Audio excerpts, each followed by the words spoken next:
할렐루야. 사사기 두 번째 시간입니다. 오늘은 저와 함께 사사기 6장부터 12장까지의 내용을 보도록 하겠습니다. 이 6장의 주인공 기드온입니다. 기드온과 300용사, 아주 유명한 이야기죠. 그리고 이 기드온은 사사시대를 대표하는 사사들 중 한 명이기도 합니다. 이 훌륭한 기드온이 사실은 한 어느 기준점이 되는 인물이거든요. 한번 보도록 하겠습니다. 먼저 첫 번째 사사 온니엘이었죠. 그는 유다 지파였고요. 갈렙의 사위였죠. 드빌이라는 험한 그리고 아주 공략하기 힘든 지역을 공략할 때 이 온니엘이라는 인물이 나서서 그곳을 정복했고, 그래서 이 갈렙의 딸 악사를 아내로 취할 수 있게 되었죠. 근데 이게 참 중요한 시기였던 게 여호수아가 죽은 이후에 첫 번째 전쟁이었어요. 여호수아가 죽은 다음에 어떻게 보면 의기소침해질 수 있는 이스라엘 백성 전체를 각성시킬 수 있었던 아주 용기 있는 행동이었습니다. 그리고 또 온니엘이 나중에 차지하는 땅이 그의 딸 악사가 아버지에게 샘물 좀 달라고 요구할 정도로 사실은 척박한 땅이었습니다. 그러니까 그가 전쟁의 공과를 놓고 좋은 곳을 요구한 것이 아니라 사실 험지로 갔다. 어떻게 보면은 이 모세, 누굽니까, 여호수아, 갈렙 이런 훌륭한 인물들과 같은 길을 걸어간 훌륭한 사사라고 말할 수가 있겠습니다. 그 뒤로는 왼손잡이 에훗이 나오죠. 그도 하나님의 부르심을 받고 이스라엘 백성을 그 에글론의 성에서 구원했는데요. 특별한 흠결을 찾아보기 어려운 훌륭한 지도자였습니다. 그리고 그 뒤로 나오는 삼갈, 주요 내용은 없지만 이방인 출신이면서도 이스라엘 백성들을 잘 이끌었던 인물이라고 간략하게 보게 되죠. 그리고 드보라, 중요하기로 말할 것도 없죠. 드보라도 아주 용기 있게 장관 시스라를 바락과 함께 물리치는 모습을 또 보여주죠. 그리고 그가 또 공정한 재판으로 이스라엘 백성들의 이전에 없던 평화를 또 가져오게 되었습니다. 이렇게 이 앞시대에 있는 사사들은 굉장히 선한 사사였어요. 그리고 하나님의 뜻에 맞는 사사로 따지면 이 롤모델이 될 만한 그런 사사들이었죠. 그런데 이 기드온으로 오면서부터 분위기가 바뀝니다. 물론 기드온도 훌륭한 인물이었어요. 그러나 그 끝이 대단히 좋지 않았습니다. 이 기드온은 어떻게 보면 서서히 타락해가는 이스라엘을 대표하는 인물 같아 보이기도 해요. 반은 좋고 반은 나쁘거든요. 이 지도자라는 것이 사실 한 시대를 대표하지 않습니까? 물론 그 어렵고 힘들고 악한 시대에도 훌륭한 지도자들이 나오기는 해요. 그런데 그 지도자들도 한꺼풀 벗겨보면 사실은 시대의 악과 그 죄의 때가 안 묻을 수가 없습니다. 묻어 있어요. 지금도 그런 이중적인 모습들을 우리 영웅들을 통해서 볼 수밖에 없죠. 근데 기드온도 그런 인물이었습니다. 기드온은 이스라엘 백성들이 이 또 드보라의 시대 이후에 또 하나님께 악을 행하여 미디안의 압제를 받을 때 나타났습니다. 근데 이 미디안이라는 민족이 참 특이한 게 예전에 나왔던 아말렉이랑 비슷한데 그 약탈을 주로 일삼는 그런 민족이었어요. 그래서 이스라엘 백성들이 열심히 농사지어서 뭔가를 좀 거둘 때가 되면 우르르 몰려와서 그걸 한없이 싹 쓸어가고, 또 뭔가 수확할 때가 되면 또 우르르 몰려와서 다 약탈해 가고, 이러니 궁핍함이 심했다라고 말하고 있습니다. 그래서 이스라엘 자손이 하나님께 부르짖죠. 하나님께서는 이스라엘 백성들의 이 부르짖음에 응답하여 한 선지자를 그들에게 보내주십니다. 그래서 선지자를 통해 책망하세요. 왜 너희를 구원한 나를 버리고 이 아모리의 이 우상들을 섬기느냐. 그리고 이렇게 책망으로 끝난 것이 아니라 이 오브라에 살고 있는 기드온을 찾아갑니다. 기드온이 그때 참 재밌어요. 뭐 하고 있었냐면 포도를 짜는 틀에서 밀을 타작하고 있었어요. 그러니까 밀을 타작하는 곳에서 밀을 타작하면 미디안 사람들의 귀에 들어가고 또 약탈을 당하니까 몰래 그것을 하고 있었던 거예요. 좀 어떻게 보면 슬프기도 하고 비참하기도 하죠. 근데 딱 그 현장에 여호와의 사자가 나타난 거예요. 그래서 뭐라고 얘기했냐면 큰 용사여 여호와께서 너와 함께 계시도다 이렇게 얘기한 거예요. 그래서 저 같았으면 좀 창피하기도 하고 부끄럽기도 했을 것 같아요. 아무튼 그 현장에 그 나타난 여호와의 사자에게 오히려 기드온은 반문합니다. 하나님이 정말 우리와 함께 계시다면 도대체 이 무서운 미디안의 압제는 어찌된 영문입니까? 그리고 또 우리 조상들을 출애굽시킬 때 보여주셨던 그 기적들이 왜 지금은 나타나지 않습니까? 이렇게 오히려 반문을 해요.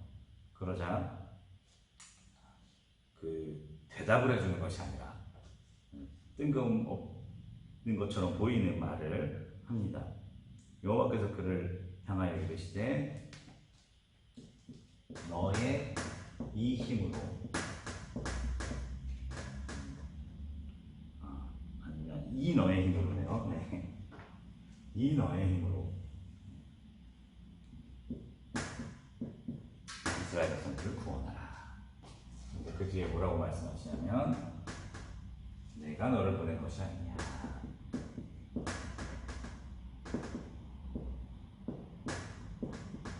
이렇게 말씀하십니다. 이게 참 이런 말은 안 쓰죠. 이 너의 힘.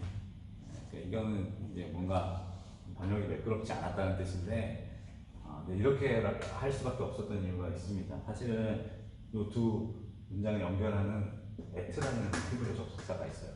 이게 그리고 또 뭐 그런 이런 뜻을 가지고 있습니다. 그러니까 이 말은 뭐냐? 내가 너를 보낸 것이니, 내가 너를 보낸 것이니 너는 이 힘으로 이스라엘 백성들을 구원하라라는 뜻이에요. 그러니까 네가 가진 힘으로 이스라엘 백성들을 구원하라는 이야기가 아닙니다. 그러니까 이스라엘 백성들의 압제에 대해서 막 이것저것 이야기하는 기드온에게 하나님께서 말씀하시는 거죠. 너희가 나와 함께하지 않았기 때문이야. 그러나 내가 지금 너와 함께하고 있으니 너는 너를 보내는 나의 이 명령, 어떻게 보면 이건 사명이라고 할 수 있죠. 사명의 힘으로 이스라엘 백성들을 구원하라고 말씀하시는 거예요.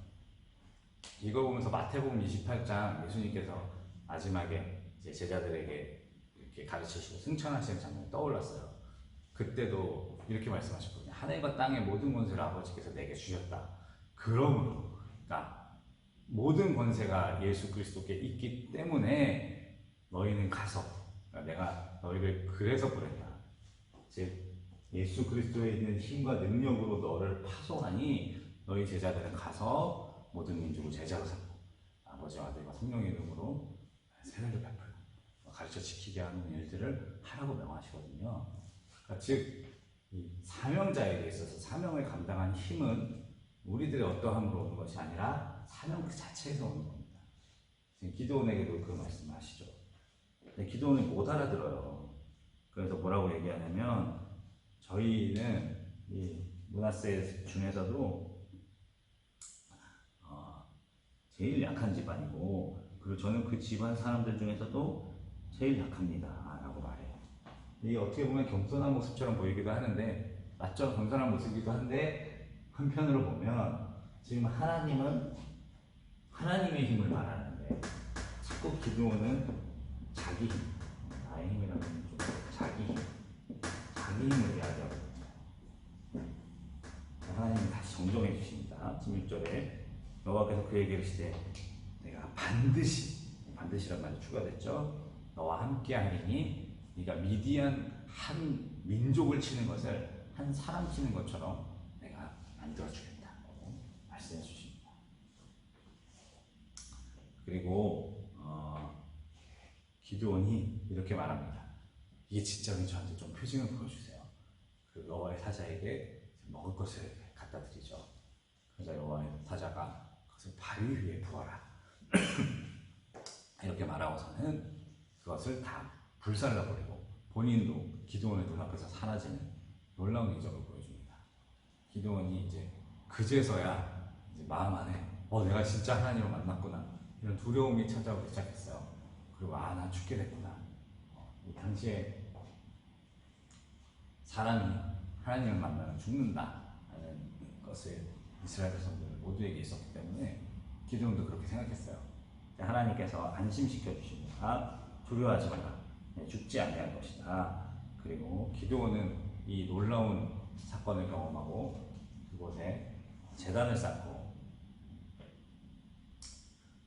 그 여호와 샬롬이라고 부르게 되죠. 죽지 않았다는 뜻이에요. 근데 하여튼 이 일이 있은 이후에 여호와께서 또 그날 밤에 기드온에게 또 감동을 주셨습니다. 사명받은 사람들에게는 사실은 이런 성령의 감동들이 계속 오게 되어 있어요. 그래서 하신 명령이 무엇이었냐면 너의 아버지 요아스 집에 있는 바알의 신상을 다 찍어버리고 그것을 불살라버려라. 그것으로 제사를 드려라. 이런 명령이었어요. 이것으로 미루어 볼 때 기드온의 아버지였던 요아스는 집안에 큰 바알의 신상을 줄 정도로 지역에 영향력이 있는 인물이었고, 그리고 그 신상은 한 집안의 것이 아니라 그 마을 전체가 공유하던 것이라는 것을 예측해 볼 수가 있어요. 아무튼 그 일을 행하는 소식을 그 주변 사람들이 듣고 이제 그 아버지에게 따지러 몰려옵니다. 감히 이 귀한 바알의 신상을 너희가 해쳤으니, 너희 아들이 해쳤으니 그를 우리가 죽여야 되겠다. 신성 도덕이다. 이렇게 나온 거예요. 근데 그 아버지 요아스의 말이 참 지혜롭고 탁월합니다. 뭐라고 말하냐면 너희가 바알을 위하여 다투느냐, 너희가 바알을 구원하겠느냐. 31절인데 바알이 너네 말대로 진짜 신이면 바알이 내 아들에게 복수할 거 아니냐. 니들이 바알을 대신해서 복수해줘야 될 정도로 연약한 신이냐. 오히려 이렇게 현답을 던진, 현문이라고 해야 될까요? 던지는 거죠. 참 재밌습니다. 분명히 요아스는 자기 집안에 이 큰 바알의 이 신상을 줄 정도로 사실은 영적으로 무지했던 인물이었습니다. 그런데 아들 기드온의 각성이 이 요아스를 깨운 거예요. 이 기드온이 성령으로 충만하게 되면서 아버지도 영적인 각성이 일어나게 되고, 이 사건은 나중에 이제 기드온이 이스라엘 전체의 영적 각성을 일으킬 것이라는 기대감도 갖게 하죠. 아무튼 저와 여러분들의 변화도 사실은 우리 주변의 변화로 이어질 수밖에 없습니다. 한 인물이 깨어나기 시작하면요, 그 사람만 깰 수가 없어요. 모두 자고 있을 때 한 사람 일어나서 돌아다니기 시작하면 다들 깨잖아요. 그런 일들을 만들어내는 거죠. 아무튼 이 일이 있은 후에 기드온은 여룻바알, 바알과 다투었다라는 이런 별명을 갖게 되고, 그리고 미디안, 그 다음에 아말렉, 동방 사람들이 다 모여서 이스라엘을 치러 연합했다는 소식을 듣게 됩니다. 이때 기드온은 성령의 감동으로 군사를 일으켜요. 그래서 주변 부족들과 함께 맞서 싸우러 나가죠. 근데 재밌습니다. 지금 10만이 훨씬 넘는 많은 대적들이 모여 있는데 기드온과 함께 모인 이스라엘 백성의 숫자는 3만밖에 되지 않았어요. 근데 하나님께서 뭐라고 명령하시냐면 그 중에 전쟁이 무서운 사람들을 다 돌려보내라. 그래서 기드온이 그렇게 합니다. 그랬더니 10,000명밖에 남지 않았어요. 하나님은 이 3만에서 1만이 됐는데 이것도 많다는 거예요. 또 줄이십니다. 줄이는 방법이 굉장히 재밌어요. 이렇게 물가에 무릎을 꿇고 앉는 거죠. 그리고 고개를 받고 이렇게 물을 먹는 거예요. 고개를 받고. 또 한 사람은 아마 무릎은 똑같이 꿇었을 거예요. 무릎을 꿇었는데 그냥 먹는 게 아니라 이 손으로 물을 떠서 이렇게 먹는 거예요. 이 둘의 차이가 뭘까요? 이 둘의 차이가 뭘까요? 시선이에요, 시선. 고개를 받고 먹는 사람은요, 눈이 뭐만 봅니까? 물만 보죠. 근데 손으로 움켜쥐고 먹는 사람들은 지금 눈이 어디를 보고 있습니까? 정면을 보고 있습니다. 네, 이 장면이 있는 게 지금 이스라엘 백성들은 적진 앞에 있거든요. 지금 전쟁을 벌이려고 집결해 있는 상태거든요. 그러니 이 사람들의 행동이 왜 이렇게 나오는지 알 수 있죠. 동물의 왕국 같은 것도 보면 육식 동물들은요, 그냥 고개 쳐갖고 물을 마셔요. 그런데 초식 동물들, 주변에 포식자들이 막 널려 있는 초식 동물들은요, 먹었다가 들었다, 먹었다가 들었다 이렇게 하는 거예요. 왜 그런지 아시겠죠? 어떻게 보면 이 사람들은 겁이 많다. 좋게 말하면 신중하다. 이렇게 말할 수 있죠. 이런 사람들이 300명 넘게 되죠. 이제 뭐 전쟁은 하나님의 손에 달렸죠. 300명으로 수십만의 병사로 어떻게 이깁니까? 불가능한 일이 있어요. 아무튼 하나님께서는 이 300명을 통해서 전쟁을 승리하게 하신다는 사인을 기드온에게 한 번 더 주세요. 두려워하고 있었겠죠. 그 기드온에게 북진을 한번 내려가봐라. 몰래 내려가서 정탐을 해봤더니 병사들이 하는 이야기가 들리는 거예요. 내가 밤에 꿈을 꿨는데 보리떡 하나가 굴러왔다. 그래서 우리 미디안 장막을 다 무너뜨렸다. 그 보리떡은 분명히 기드온의 떡이다.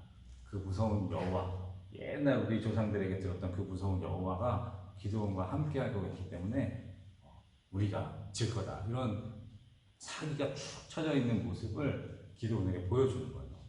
이 장면은 마치 여호수아 때 이 라헬을 연상시키죠.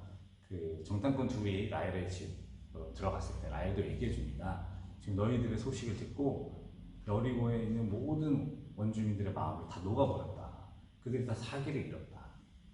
참 재밌는 거예요. 사실 여리고는 그 두께만 해도 엄청난 성읍이었고요. 그리고 조금만 버티면, 그때도 설명드렸지만 공성전을 잘하면 가나안 연합군대도 여리고를 도와줄 수 있는 상황이었어요. 그러니까 뭐 여리고가 이스라엘 백성들을 숫자가 많긴 했지만 그렇게 두려워할 만한 상황은 아니었는데, 그럼에도 불구하고 그들의 마음이 다 녹아 있었거든요. 그건 하나님께서 하시는 일이었죠. 여기서도 똑같은 일을 기드온에게 보여주십니다. 그리고 기드온은 이 300명을 데리고 한밤중에 이 항아리와 횃불을 들고 그 미디안 진영을 교란시키는, 자기들끼리 막 싸움이 나서 서로 죽이다가 이스라엘 평야 쪽에서 요단강, 동쪽 요단강까지 그들이 도망쳐 내려오기 시작합니다. 이 기드온은 이번에 확실히 그들을 잡아야겠다고 생각했어요. 그래서 자기네 므낫세 지파 아래에 있던 에브라임 지파에게 명령합니다. 퇴로를 차단해라. 그리고 그들을 잡아라. 그래서 에브라임 지파가 그곳에 가서 퇴로를 차단하고 이스라엘은 아주 큰 승리를 거두게 되죠.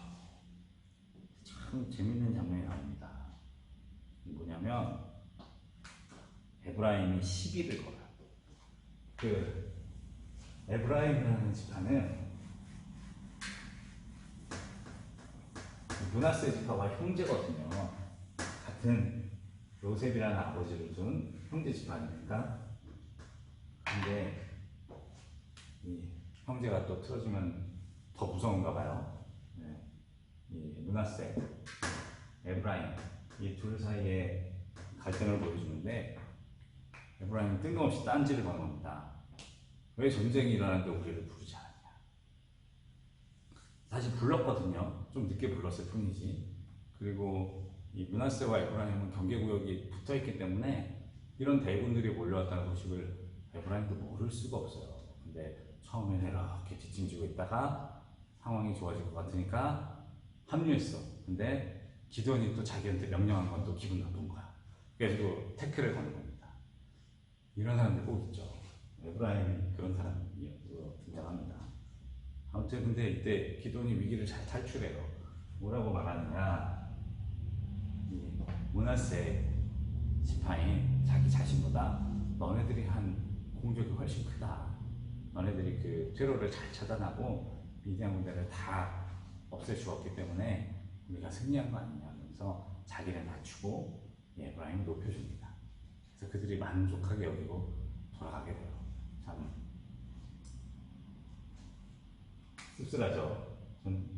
전쟁은 기드온을 통해서 이제 승리를 얻게 된 것인데 엉뚱하게 공을 자기들이 차지해가려고 하는 에브라임 모습이 나옵니다. 그런데 여기서부터 이 기드온이라는 인물의 갈등이 시작됩니다. 요단강 편까지 도망쳤잖아요. 그 미디안 사람들도 강을 건너서 더 도망갔겠죠. 근데 그때 기드온도 추격해 들어갔어요. 강을 건너왔지만 이미 그 먼 길을 행군을 해야 했던 군인들이 많이 지쳐 있었고 배가 고팠습니다. 그래서 숲곳 그리고 분노의 사람들에게 먹을 것을 요구했는데 그들이 거절해요. 그래서 기드온이 막 진짜 분노합니다. 내가 꼭 기억해야겠다. 가만 안 두겠다. 그래서는 가서 전쟁에서 승리하고 돌아오면서 그 숲곳과 분노를 학살합니다. 이게 참 재밌어요. 에브라임과 숲곳 분노에 어떻게 보면 에브라임은 강자잖아요. 이스라엘의 한 집하고 힘 있는 집하란 말이에요. 근데 이 에브라임에게는 자기를 낮추고, 그래서 숲곳과 분노에는 그 길랏 지역에 있는 소도시들이란 말이에요. 그러니까 이 작은 마을 영지에는 이 강자 앞에서는 반대로 강자 앞에서는 자기를 낮추고 강자들 앞에서는 아주 무서운 모습. 70명을 죽이는 70장로들을 죽이는 이런 복수를 벌이게 돼요. 그리고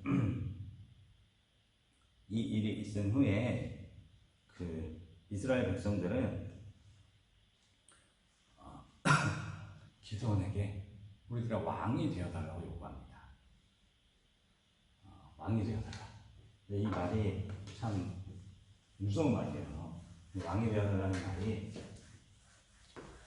하나님께서 이스라엘 백성들을 일부러 사사시대 왕을 세우지 않으셨잖아요. 하나님이 왕이십니다.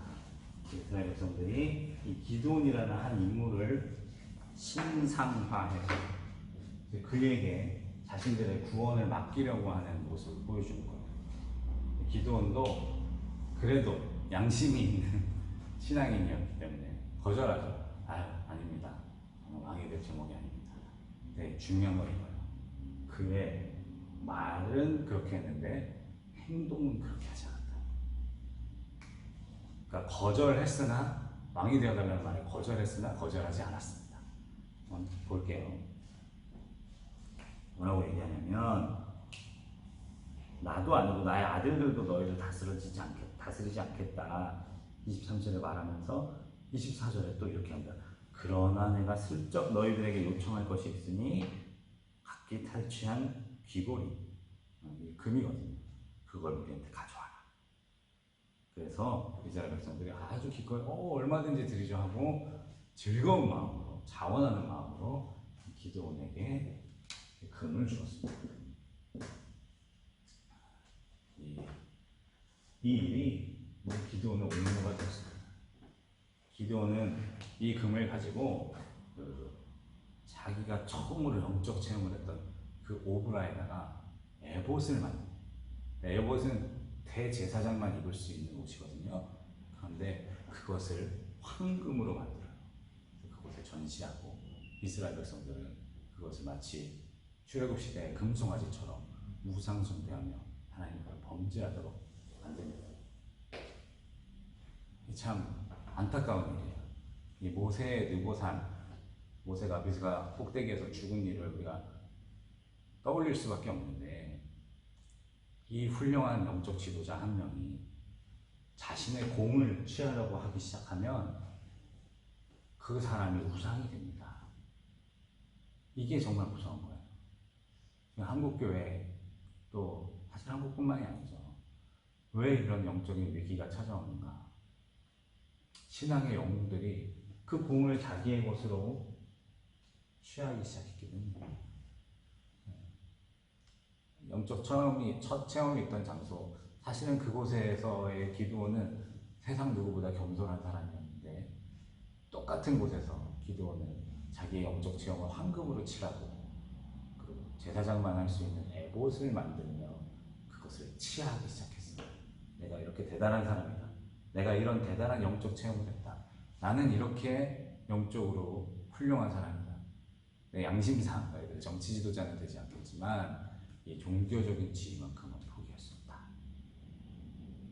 이런 모습을 보인 기드온은 결국 이스라엘 백성들을 우상 숭배로 이끌게 되고 이 죄악의 열매를 먹게 됩니다.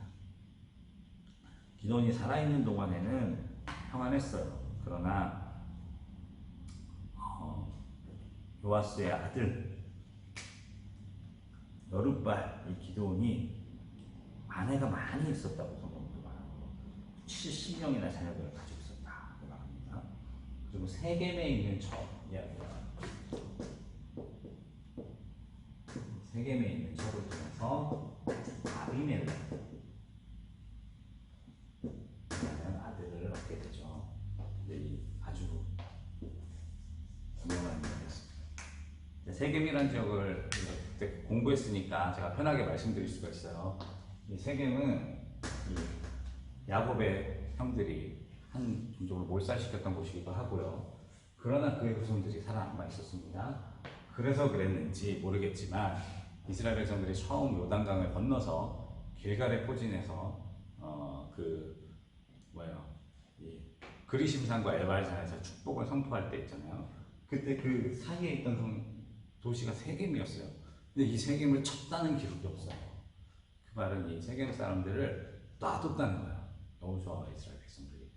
그 이유는 성경이 정확히 밝히고 있지는 않습니다. 그래서 보존되어 있는 곳이에요. 세겜은 이스라엘 안에 있으면서도 가나안 문화를 가지고 있는 지역이었습니다. 그런데 이 세겜 출신의 아내를 기드온이 취하고 그를 통해 태어난 아비멜렉, 이 이름의 뜻이 뭐냐? 나의 아버지는 왕이다. 이런 뜻을 가지고 기드온이 뭐라 그랬습니까? 나는 왕이 되지 않고 자녀들도 왕이 되지 않겠다. 그래서 제가 이거는 거절했으나 거절하지 않았다고 말했는데 그 이유가 바로 이겁니다. 이름을 이렇게 짓는 거예요. 그러면서 실제로 이 세겜 지역의 왕이 되기 위해서 기드온의 70명의 자녀들을 다 죽여버립니다. 나중에 막내 요단만 이제 도망쳐서 목숨을 건지긴 했지만 이 아비멜렉이 이들을 다 죽이고 스스로 세겜의 왕이 되어버리죠. 근데 요담이 이런 얘기를 하죠. 이 여러 나무들, 가시나무 비유를 들면서 이 아비멜렉은 가시나무다. 가시나무다. 너희들이 그 아래서 피할 그늘도 찾을 수 없고 열매도 얻을 수 없는 나무인데 너희들이 어떻게 이런 악한 자를 왕으로 세우느냐. 책망하지만 그들은 듣지 않았습니다. 세겜의 왕이 된 아비멜렉, 그리고 그에게 좋은 일이 있을 리가 없죠. 아비멜렉은 굉장히 길게 성경에서 설명하고 있어요. 이게 중요한 포인트인 게 바로 이 아까 말했던 이 사사들의 본격적인 타락을 결정짓는 기준 요 사이에 있는 게 바로 아비멜렉입니다. 사사기는 아주 많은 분량을 아비멜렉에게 할애하고 있습니다. 아비멜렉은 굉장한 이 군사 지도자였어요. 그래서 뭐 매복도 하고 막 기습도 하고 이러면서 전쟁을 계속 승리로 이끕니다. 잘 나갔죠. 그런데 그의 죽음은 매우 허무했습니다. 그가 그 정복하던 땅, 그 세겜 망대 데베스를 이제 치러 들어갔다가 그곳에서 한 여인의 맷돌에 의해서 죽음을 당합니다. 굉장히 비참한 죽음이죠. 그 잘 나가는 자기의 힘과 권력과 명예 이런 걸 뭐 충분히 누리기도 전에 죽어버리고 마는 거예요. 하나님이 하신 일이었습니다. 그리고 그 뒤로 사사 돌라라는 인물이 나온다고.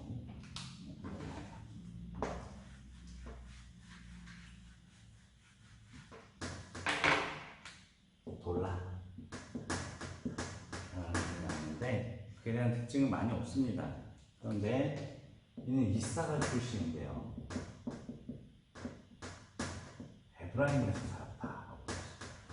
이게 별거 아닌 구절인 것 같지만 사실 대단히 중요한 겁니다. 하나님께서는 각 지역의 경계구역에 대해서 아주 민감하게 말씀하시잖아요. 경계표 옮기지 마라. 절대로 옮기지 마라. 그런 사람이 있으면 돌로 쳐라라고 명할 정도로 각 지파의 경계구역들을 보존하고 싶어 하셨는데, 이 돌라라는 인물은 사사임에도 불구하고 자기 구역을 떠나 에브라임에 가서 살았다고 말하고 있어요. 물론 그가 이제 이스라엘을 구원했다라고 되어 있는데, 여기서 이 구원이 무슨 뜻인지를 좀 볼 필요가 있어요. 왜냐면 대적이 명확하지가 않습니다. 구원했다는데 누구로부터 구원했는지가 안 나와요. 그래서 많은 성경학자들이 이 부분을 사실은 구원의 여러 의미 중에 하나의 연합으로 묘사합니다. 그러니까 즉, 이 아비멜렉의 죽음 이후에 혼란스러웠던 이스라엘을 어떻게 보면 통합했던 인물이라고 말할 수 있죠. 그러니까 정치적인 수완은 좋았던 인물이 맞습니다. 그러나 하나님의 말씀이라는 것을 기준으로 봤을 때는 잘못됐죠. 그리고 이제 그 뒤로 나오는 인물이 이제 야일이라는 인물이 나오는데, 이 인물도 그렇게 훌륭한 인물이라고 말하기 좀 어렵습니다. 왜냐하면 그가 아들 30명이 있었는데 아들마다 어린 나귀를 탔다라고 되어 있어요. 그러니까 어린 나귀라는 건 귀족을 상징하는 말입니다. 그러니까 자기 자식 30명을 다 귀족으로 만들었다. 그리고 자기 성읍에 다 자기 이름을 준 거야. 그러니까 이 야보타일이라는 말이 야일의 마을, 야일의 도시라는 뜻인데, 그것을 무려 30개나 뒀다는 거예요. 예전에 로마도 각 자기 식민지에다가 황제의 이름을 딴 도시들을 막 짓지 않았습니까? 이렇게 이 야일이라는 인물도 자기의 권력 이런 것들에 반해서 어떻게 보면 창세기의 니무롯을 떠올리게 하는 그런 타락, 보여주는 장면입니다. 그리고 그가 죽은 이후에 이스라엘 자손들이 다시 여호와 앞에 악을 행했습니다. 이게 참 이게 나쁜 시너지예요. 지도자가 타락하니 백성이 타락하고, 백성이 타락하니 또 지도자도 그 수준에 맞는 인물이 나타나. 이런 악한 일들. 아무튼 그때도 이 이방신들을 섬기는 이스라엘 백성들을 하나님께서 블레셋 사람들의 손을 통해서 치십니다. 그리고 또 암몬 자손들에게도 또 넘기십니다. 그래서 무려 18년 동안이나 이스라엘 백성들을 괴롭혔어요. 그리고 암몬 자손은 원래 요단강 동편에 있는데 강을 건너서 유다 지파의 지역까지 쳐들어올 정도로 영향력을 많이 끼치고 이스라엘 백성들을 심히 괴롭혔습니다. 자, 그러면 또 어떻게 했을까요? 부르짖었겠죠. 근데 하나님께서는 또 그 부르짖음에 응답해 주셨어요. 그래서 암몬과 이스라엘의 이 전면전이 일어나게 됩니다. 근데 안 싸워봤겠습니까? 싸움이 안 됐으니까 그동안 계속 그렇게 밀렸을 거 아니에요. 그래서 이스라엘 백성들이 일단 싸우려고 모이긴 했는데 두려운 거예요. 그래서 누구든지 선봉에 나서면 그가 우리의 머리가 되겠다라고 말하고 있어요. 마치 엘라 골짜기에 골리앗과 블레셋 군인들이 잔뜩 모였는데 사울과 그의 장수들은 벌벌벌 떨고 있었던 모습을 우리가 영상에 볼 수가 있죠. 아무튼 그 일 이후에 그들은 길르앗 사람 입다라는 인물에게 찾아가서 자기들의 군사 지도자가 되어줄 것을 요청합니다. 근데 이 입다는 그 기생의 소생이라 그 형제들에게 쫓겨났던 인물이에요. 근데 이 길르앗 사람들이 이 쫓겨난 입다가 여기서 보면은 잡류라고 되어 있는데 비류라고 성경이 번역하기도 하고, 어떻게 보면 도적대들이라고 말할 수도 있고, 또 용병들, 그러니까 싸움을 하는 사람들이라고 말할 수 있어요. 그런 세력들을 모아서 도시라는 땅에서 살고 있던 입다에게 찾아가요. 그리고 그에게 자기들의 처음에는 장관, 군사 지도자가 되어줄 것을 요청합니다. 근데 빌라시 입다가 거절하죠. 너희들이 나를 쫓아낼 때는 언제고 이제 와서 왕이 되달라고 하냐. 내가 그 말을 어떻게 믿냐 그랬더니 그들이 당신이 진짜 지도자가 되어준다면 우리 군대를 이끌어준다면 우리가 당신 우리의 왕으로 모시겠습니다. 우리의 머리로 모시겠습니다. 이렇게 이야기를 하죠. 이따가 그것을 수락하는데 이제 이런 말들을 해요. 구절에 보면 여호와께서 그들을 내게 넘겨주시면이라고 얘기하고요. 그리고 또 그 뒤에도 보면 이따라는 인물이 다 하나님, 즉 여호와 하나님께서 라는 말을 통해서 그의 신앙을 보여줘요. 그리고 그가 이 암몬 사람들과 이 대화하는 장면을 통해서 조상시대의 역사를 알고 있는 인물이라고 성경은 보여줍니다. 어떻게 보면 성경에 대해서 또 하나님에 대해서 모르는 인물이 아니라 알고 있던 인물이라고 말하는 거죠. 그러면서 그들과의 전쟁에 앞서서 이런 소원을 합니다. 누구든지 내가 암몬과 싸워서 승리해서 돌아올 때 진 문 앞에서 처음 나를 영접하는 사람을 내가 여호와께 번제로 드릴 것이다. 번제가 뭔지 우리 배웠죠? 번제로 드릴 것이다. 이런 무서운 흉측한 이야기를 합니다. 참 재밌어요. 그러니까 암몬의 신인 그모스라는 신, 여기 오늘 성경에 나오잖아요. 24절에 그 그모스가 인신공양을 받던 신이거든요. 근데 이 어찌된 영문인지 입다도 지금 똑같은 행동을 하고 있습니다. 이상하죠? 근데 이렇게 생각하면 이상한데 우리가 이때부터 죄송한 표현이지만 사사분들에게 이제 맛이 간다, 네. 변질된다, 타락한다 라는 기점으로 보면 이 뒤에 나오는 입다의 행동이 이해가 됩니다. 성경을 모르지 않습니다. 하나님을 모르지 않아요. 그리고 하나님으로부터 오는 어떤 영적 체험들도 있습니다. 그런데 우상, 세상과 완전히 섞여버렸어요. 그래서 자기가 하는 행동이 여호와를 위한인지 그곳을 신을 섬기는 행위인지 구분이 안 갑니다. 똑같이 행동하는 행위를 보여줘요. 결국 그는 자기의 이 전쟁의 승리 후에 자기 딸, 그 자기의 하나밖에 없는 무남 동료가 자기를 맞이하러 나온 것을 보고 슬퍼하죠. 비통해하면서 결국 그 딸을 번제로 바치게 되는데요. 근데 이 장면을 보고 많은 신학자들이 이렇게 좀 의견이 갈려요. 첫 번째는 그가 진짜 딸을 번제로 바쳤다. 두 번째는 그 번제라는 원어 올라라는 말이 좀 여러 의미로 광범위하게 해석할 수도 있고, 또 여기 보면 산 위에서 처녀로 죽음을 인하여 애곡하고라고 되어 있는데 죽음이라는 단어가 사실은 없어요. 그 처녀가 됨을 인하여 애곡하고 원어로 그렇게 되어 있기 때문에 죽은 게 아니라 하나님께 그 사무엘처럼 바친 거다, 이렇게 해석하는 두 가지가 갈려요. 근데 이 뒤로 나오는 입다의 행동을 보면 저는 전자가 더 맞는 것 같습니다. 이건 이제 볼게요. 이 큰 전쟁에서 승리한 이후에 에브라임 사람들이 예전에 기드온에게 하듯이 똑같이 입다에 가서 얘기합니다. 너희들이 왜 나를 안 불렀느냐? 우리 에브라임이 얼마나 대단한 사람들인데 무시하냐? 너희가 우리 에브라임에서 나갔지 않느냐? 그러니까 에브라임보다 한참 못 미치는 너희 므낫세 지파 따위가. 그러니까 이게 참 잘 알아둬야 되는 게, 이 요단강을 기준으로 므낫세가 여기도 있고 여기 에브라임이 있고 므낫세가 있으면 여기도 므낫세가 있잖아요. 근데 이 둘이 사투리가 생길 정도로 그 간극이 있었단 말이에요. 근데 이 에브라임이 막 이 므낫세, 요쪽에 있는 므낫세들을 조롱하는 거예요. 입다가 여기 출신인데 너희들이 우리에서 나와서 너희들이 거기서 먹고 살 수 있는 줄 알아? 엄청 무시하는 일을 하고, 입다가 여기는 이제 화가 났습니다. 그래서 이 에브라임 사람들을 다 죽이는데, 이 길목을 막고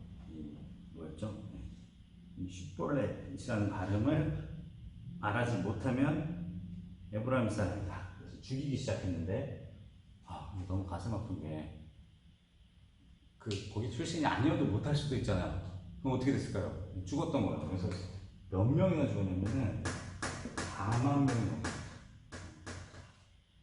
4만 2천 명을 죽였어요. 이 입다라는 인물이 얼마나 뭐라 그럴까요? 이상한지 알 수가 있죠. 지금 나오는 사사들의 이야기도 별로 상식적이지 않겠다. 예측해 볼 수가 있습니다.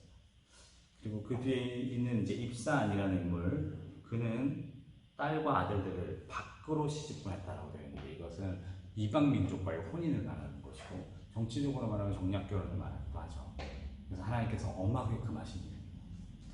입사는 그런 행동을 했고요.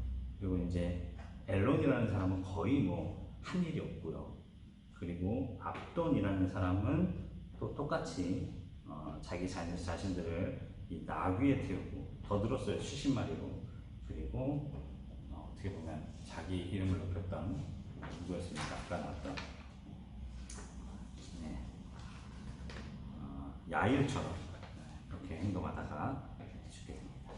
오늘 강의는 여기까지 하고요. 다음 주에는 13장부터 16장까지 마치도록 하겠습니다. 수고 많으셨습니다. 선배 공부 화이팅!